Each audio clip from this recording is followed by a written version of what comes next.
अस्सलामुअलैकुम वरहमतुल्लाहि वबरकातुहू। नाज़रीन, ये तलाश हक़ यूट्यूब चैनल है। आज मोहतरम व मुकर्रम मास्टर आफ्ताब साहब तशरीफ़ लाए हैं। इनसे हम इनकी ज़िंदगी के दिलचस्प और मौजूदाना तौर पर जो वाक़यात इनके साथ रूनमा हुए हैं वो सुनते हैं। उम्मीद है नाज़रीन को बहुत ही दिलचस्प लगेंगे और शौक़ से इसको सुनेंगे। मास्टर साहब, अस्सलाम वालेकुम वरहमतुल्लाह। वालेकुम सलाम वरहमतुल्लाह वबरकातुहू। जी मास्टर साहब, आपने बहुत हालात नशेबो फराज देखे हैं। आपकी इलाके में अहमदियत की मुखालफत भी बहुत थी और आपने पढ़ कर फिर स्कूल में, उसके बाद आपने कोर्स किया उस्ताद का। इसके बारे में आप ईमान फरोज़ वाक़यात क्या सुनाएंगे? जी अस्सलाम वालेकुम वरहमतुल्लाह वबरकातुहू। जी सन 1971 ईस्वी में मैं अनट्रेंड टीचर था और सैयदवाला के करीब चक 1268 घर भी था, वहाँ मैं अनट्रेंड टीचर मुतय्यन था। तो अल्लाह ताला के फजलो करम से वहाँ जब सन 71 की जंग शुरू हुई तो हमारा हेड टीचर जो था वो वहाँ का करीबी रहने वाला था, लेकिन मैं सांगलाल से गया था। तो उसने हज़ारों के हिसाब से दिफाई फंड इकट्ठा करके ना अपनी जेब में डाल लिया। तो दूसरे स्कूलों के टीचर, क्योंकि हमारा स्कूल सेंटर स्कूल था, दूसरे स्कूलों के टीचरों को बहुत तकलीफ़ हुई। उन्होंने कहा यह बहुत ही अच्छा नहीं हुआ, ये बहुत ही गंदा काम हुआ है। तो खाकसार को भी बहुत गुस्सा आया, क्योंकि खाकसार ने भी बहुत दिफाई फंड कम 4-5 हज़ार के करीब जमा करके उसको दिया था, वो भी हज़म कर गया। तो मैंने उस वक़्त फिर DEO जो होता है डिस्ट्रिक्ट एजुकेशन ऑफिसर शेखुपुरा, उसको दरख्वास्त दी। उसने AEO को तैनात किया कि इसकी इंक्वायरी करें। जब इंक्वायरी हुई तो वो टीचर झूठा था, वो पैसा सारा हज़म कर गया था, उसको मुअत्तल कर दिया गया। तो लोग मुझे डराने लगे कि आप ध्यान रखें, आप MP हैं, कहीं मुखालफत ना करें। मैंने कहा ज़बानी मुखालफत करता रहे, लेकिन जंग नहीं शुरू करनी चाहिए। तो 1 साल मैं वहाँ रहा। तो अल्लाह ताला के फजलो करम से उसके बाद PTC का कोर्स जो है ना वो हर गवर्नमेंट हाई स्कूल में खोल दिया गया। तो मुझे थोड़ी देर से पता चला, तो मैं अपने घर गया, वाले साहब से ज़िक्र किया और गवर्नमेंट हाई स्कूल ननकाना साहब में आया। तो वहाँ एक टीचर ने कहा कि अब तो मुश्किल है, अगर आप 500 रुपये अदा कर सकते हैं तो हम सीट नई क्रिएट करवा के आपको दाखिल कर सकते हैं। मैंने वाले साहब से पूछा तो वाले साहब कहने लगे नहीं बेटा, हमने रिश्वत नहीं देनी, क्योंकि हम अहमदी हैं, आपको अगले साल दाखिला बगैर रिश्वत के मिलेगा, आपने ये काम नहीं करना। लेकिन इसके बावजूद मेरे बड़े भाई, जिसका नाम मोहम्मद इब्राहिम था, उसने मुझे 500 दिया। तो मैं वो 500 लेके तकरीबन उस स्कूल में भी गया और उसके अलावा भी 5-6 स्कूल का चक्कर लगाया, तो मुझे किसी ने दाखिला नहीं दिया। तो अगले साल मोइज़ाना तौर पर अल्लाह ताला के फजल करम से फिर वो हाई स्कूलों में, गवर्नमेंट हाई स्कूलों में वो कोर्स खुल गया। तो वालिद साहब ने मुझे जहानिया से रावलपिंडी भेजा कि ये आम का ट्रक ले जाओ और बेच के तो रकम वापस लेके आओ। जब मैं बेच के वापस अपने शहर सांगलाल में पहुंचा तो मैंने कहा घर से होता जाता हूं। जब मैं सड़क पर पहुंचा तो मुझे एक अहमदी टीचर अपने, जिनका नाम ज़हूर अहमद कुरैशी साहब था, वो मिल गए। वो कहने लगे कि आफ्ताब PTC नहीं करनी। मैंने कहा जी करनी तो है। कहने लगे इधर कोर्स खुल गया हुआ है, अब तो सुबह इंटरव्यू है, तो आप ऐसे करें फिर कि अपनी संदात की फ़ोटोकॉपी करवाएं और मेरे घर दे दें, क्योंकि वो अहमदी था, मेरा उनके घर आना जाना था। मैंने सब फ़ोटोकॉपियाँ कराई और उनको दे दिया। तो सुबह इंटरव्यू हुआ तो नंबर 1 पे, क्योंकि मैं FA था, तो नंबर 1 पे मेरा दाखिला हो गया अल्लाह ताला के फजल करम से। और बग़ैर रिश्वत के देखो ये अल्लाह ताला कैसे मदद करता है। वालिद साहब की ज़बान पूरी हुई। तो उसके बाद मैंने ये कोर्स मुकम्मल कर लिया, लेकिन 23/4/75 को मेरी अपॉइंटमेंट जो थी वो चूड़काना, जिसे फरुखाबाद आजकल कहते हैं, उस पे उसके करीब एक नहर है जो नई नहर है, कादराबाद लिंक, उसके किनारे पे तैनाती हो गई। तो वो मेरे लिए मुश्किल था। जब मैं वहाँ गया तो वहाँ 15 दिन के बाद ही मेरा एक टीचर AEO था, वो आ गया। वो कहने लगा आप इधर कहाँ? मैंने कहा जी ये बहुत दूर है। कहने लगे आप सुबह दफ्तर में आए तो आपके तबादले का कुछ करते हैं। मैं दफ्तर में गया तो वहाँ जो सीट हमारे गांव में थी वहाँ एक का तबादला कर दिया गया था।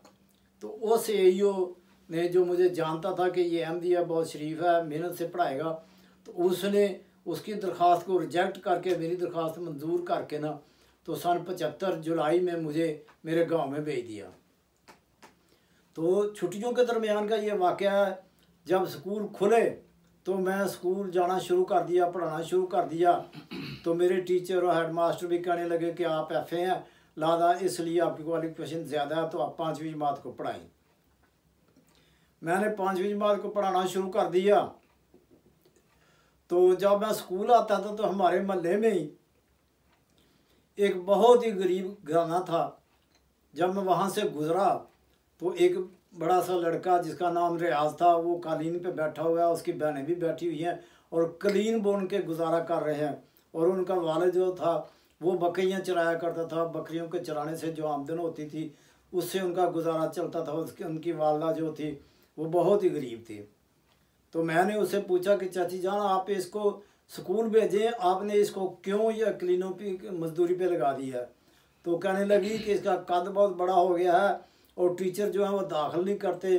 दूसरे नंबर पे ये है कि वो कहते हैं पहले मिठाई ला के हमें दो, चाय पिलाओ तो फिर हम दाखिल करेंगे। तो मैं कहाँ से दूँ? ये तो अपनी रोज़ी के लिए एक दिन में कमाता है, जो कुछ कमाता है वो खा लेते हैं। तो मेरे दिल में अल्लाह ताला ने कुदरती तौर पर यह डाला कि इस बच्चे को तुम दाखिल करो। तो मैंने कहा चाची जान कल को जब मैंने स्कूल जाना है सुबह के वक्त, आप इसको नला धुला के अच्छे से कपड़े पहना के तैयार रखना और मैं इसको अपने साथ ले जाऊँगा। कहने लगी ठीक है। मैं स्कूल चला गया, छुट्टी हुई, घर आ गया। अगला दिन हुआ, सुबह सुबह उठे, अल्लाह ताला के फजलो करम से मैं नहा धो कपड़े पहने और उनके घर गया तो वो बच्चा भी जाने उस वक्त तैयार होकर खड़ा था। मैं उसको साथ ले गया। तो सुबह के वक्त असम्बली होती है स्कूल में, सबसे पहले वो असम्बली हो रही थी। उन्होंने जब बच्चे को देखा तो सब टीचर मुस्कुराने लग गए। जब दुआ हो गई बैठ गए, हाजिरी लगाने लगे। तो मैंने कहा जी ये बच्चा आया नया, इसको दाखिल करना है। वो कहने लगी जी ऐसे दाखिल नहीं होगा, एक तो इसका कद बहुत लंबा है, दूसरे नंबर पे हम इसकी मिठाई खाएंगे फिर इसको दाखिल करेंगे। मैंने कहा ठीक है, मिठाई के पैसे मैं देता हूँ, आप सब जिम्मेदार, आपके घरों में भैंसे हैं, आप एक एक गिलास दूध वहाँ से मंगाएं और चाय बनाएंगे। वो मान गए। मैंने 10 रुपये दे के ना 2 किलो जलेबियाँ मंगवाई और उसको दाखिल किया। और उन्होंने शर्त ये लगा दी जब दाखिल हो गया तो उस वक्त कि आपके पास 5वीं जमात है, आप 5वीं को छोड़कर आप पहली जमात लें और इसको पढ़ाएं। मैंने कहा मेरे लिए कोई मुश्किल नहीं, अल्लाह फजल करेगा। तो मैंने उसको 5वीं जमात को लेकर रजिस्टर पर छोड़ दिया और वो हेड मास्टर ने मेरे नाम पहली जमात जो थी वो मुंतकिल कर दी कि आप पहली जमात को पढ़ाएंगे। मैंने सबक शुरू किया। उसने पहले दिन ही 1-2 वर्के याद कर लिए और घर गया तो वालिद साहब को मैंने बताया भाई मैंने ये काम किया। वो कहने लगे ठीक है बेटा, किसी की मदद करनी चाहिए गरीब आदमी की, तो आप ये काम शुरू रखें, मैं दुआ करता रहूँगा। मैं जब भी घर आता रोज़ाना वालिद साहब को बताता। मेरे दिल में फिर अल्लाह ताला ने डाला कि इसका कद लंबा है, इसकी उम्र जो है 12 साल से ऊपर हो गई है, ये एजुकेशन कोड नंबर 14 के मुताबिक ये पहली दूसरी तीसरी जमात 1 साल में कर सकता है। तो मैंने उसको पढ़ाना शुरू कर दिया। पहली दूसरी तीसरी पढ़ाई उसको, फिर 1 साल में फिर दूसरा साल आ गया, चौथी 5वीं का मैंने चौथी जमात ले ली और 5वीं का भी कोर्स उसको मैंने करा दिया। तो इसके बाद 5वीं का इम्तहान जब शुरू होने लगा तो AEO का मुआयना आ गया। AEO साहब आए, इन्होंने शिकायत लगा दी और AEO ने मुझसे पूछा। मैंने कहा जी ये एजुकेशन ये कोड नंबर 14 के मुताबिक बच्चा पूरा उतरता है, इसका हक बनता है, इसको इसका हक देना चाहिए। मेरा कोई रिश्तेदार नहीं है, ये गांव का रहने वाला है, मेरे महल्ले का रहने वाला है, गरीब आदमी, ये गरीब माँ बाप का बेटा है, तो मैं इसकी मदद करना चाहता हूँ। तो AEO ने भी बराए मुखालफत मेरे पे शर्त लगा दी कि इसको वजीफ़े के इम्तहान पे भेजो 5वीं जमात के। अगर ये वहाँ से पास हो जाता है तो फिर इसको जमात के 5वीं जमात के सेंटर में इम्तहान देने की इजाज़त होगी। तो मैंने फिर वालिद साहब को आगे घर बताया कि ये बात है। वालिद साहब कहने लगे कोई बात नहीं बेटा, दुआ करना मेरा फ़र्ज़ है, बच्चे का काम पढ़ना है, इसको सुबह भी पढ़ाओ और रात को घर में भी बुला लो। तो मैंने अपने घर में रात को ट्यूशन सेंटर खोल लिया 2 कमरों के अंदर। तो काफ़ी सारे बच्चों को मैं फ्री फीस भी ले ला, वो ट्यूशन 2 साल तक पढ़ाता रहा हूँ अल्लाह ताला के फजल करम से। उस बच्चे ने को मैं जब वजीफ़े के इम्तहान का वक़्त आया तो 4-5 बच्चे और 5 बच्चे मैं ले के गया, तो उन सब बच्चों में से इस बच्चे को आखिर तक इम्तहान देने की तौफीक हुई। जो आखिर तक इम्तहान देता है, ये रूल होता है कि जो नालायक होते हैं उनको निकाल दिया जाता है, जो बच्चे लायक होते हैं उनको रख लेते हैं आखिर तक। तो उनमें से इस बच्चे को आखिर तक उन्होंने रखा। मैं वापस आया, टीचरों को बताया, गाँव वाले भी बहुत खुश हुए, उसको कंधों पे उठा लिया कि इस बच्चे का वजीफ़ा लग जाएगा। तो गरीब आदमी है, तो अल्लाह ताला के फजल करम से उसने फिर सेंटर का इम्तहान भी दिया, AEO भी आया, उसने खुशनुदी के साथ इसको अपने हाथों से सर्टिफिकेट जो है वो अता किया 5वीं जमात का। और उसका वजीफ़ा जो था वो 15 रुपये उस वक्त हो चुका था महाना, 15 रुपये महाना उसको 8वीं तक वजीफ़ा मिलता रहा। तो इस तरह वो पढ़ता रहा गरीब। मैं फिर उसके दाखिले का वक़्त आ गया 6ठी जमात में, वो पास हो गया। तो हमारे शहर सांगला में 2 स्कूल हैं। हमारे शहर सांगला में 2 स्कूल है। एक कमेटी का स्कूल है जिसका नाम उस वक्त DB हाई स्कूल नंबर 2 था। तो और मैं government high school number 1 Sangla में पढ़ा हुआ था। तो जब उसके दाखिले का वक़्त आया तो दोनों स्कूलों ने सोचा कि ये इस गांव का लड़का पूरी तहसील में से फर्स्ट आया है तो ये हमारे स्कूल में दाखिल हो। तो मैंने शर्त ये लगा दी कि जो स्कूल इसको 6ठी 7वीं 8वीं जमात की ट्यूशन मुफ्त पढ़ाएगा, मैं उसके स्कूल में ये बच्चा दाखिल करूँगा। तो गवर्नमेंट हाई स्कूल नंबर 1 जो था उन्होंने मंजूर कर लिया कि हम इसको ट्यूशन पढ़ाएंगे और इंशाअल्लाह ताला इसको।